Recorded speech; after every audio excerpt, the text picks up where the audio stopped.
Champions লিগে প্রথমবারের মতো একদিনে অনুষ্ঠিত হয়েছে 36 দলের খেলা। খেলায় অংশগ্রহণ করেছিল ইউরোপের বাঘা সব দল। এ রাতে কায়রাতকে হারিয়ে তাদের শীর্ষস্থান ধরে রেখেছে আর্সেনাল, পিএসভি কে হারিয়ে দ্বিতীয় স্থান ধরে রেখেছে জার্মান ক্লাব বায়ার্ন মিউনিখ। জয় তুলে নিয়েছে Liverpool, Manchester city, sporting, Leverkusen, inter Milan, Chelsea, Barcelona সহ অনেকেই।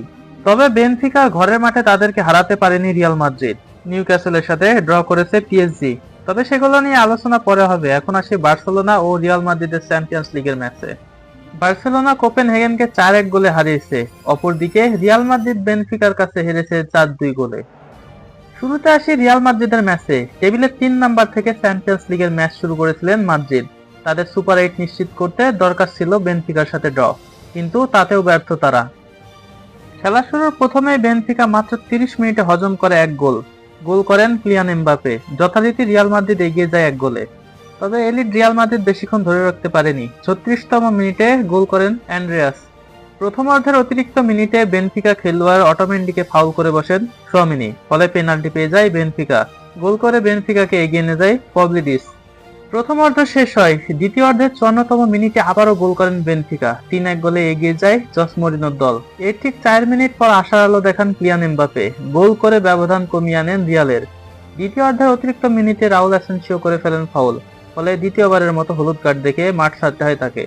এর কিছুক্ষণ যেতে না যেতে রেফারির সাথে তর্কে জড়িয়ে লাল কার্ড দেখেন রদ্রিগো। খেলার একদম শেষ মুহূর্তে ফ্রি কিক পেয়ে যায় বেনফিকা। অর্সনেসের তোলা ভাসানো বল থেকে গোল করেন বেনফিকার গোলকিপার থ্রুবিন। 4-2 গোলে জয় নিশ্চিত করেন বেনফিকা। এদিকে কোপেনহেগেনকে 4-1 গোলে হারিয়েছে বার্সেলোনা। তবে খেলা শুরুর মাত্র 4 মিনিটে গোল হজম করতে হয়েছে হ্যান্সি ফ্লিকের দলকে।